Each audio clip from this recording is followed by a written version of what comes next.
U jezivoj saobraćajnoj nesreći koja se dogodila sinoć oko 23 sata, automobil kojim je pokojni mladić upravljao potpuno je izgoreo. ML 22 godine nastradao je u stravičnoj saobraćajnoj nesreći koja se dogodila sinoć u Novom Sadu, kada je automobilom marke Toyota Yaris udario u parkirani kamion i eksplodirao. U jezivoj saobraćajnoj nesreći koja se dogodila sinoć oko 23 sata, automobil kojim je pokojni mladić upravljao potpuno je izgoreo.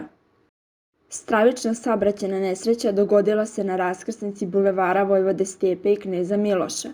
Pretpostavlja se da se automobil kretao bulevarom Vojvode Stepe iz smera ulice Bate Brkića i da je u raskrsnici u bulevaru Kneza Miloša produžio pravo. Sumnja se da se kretao velikom brzinom i da je u tom trenutku jako udario u parkirani kamion, objašnjava izvor upoznat sa slučajem i dodaje: od siline udarca automobil Toyota Yaris u kom je nastradali mladić bio se zapalio. Plamen se proširio i na kamion u koji je udario. Na mesto nesreće ubrzo su stigli vatrogasci, policija i hitna pomoć, koja je nažalost samo mogla da konstatuje smrt vozača putničkog automobila.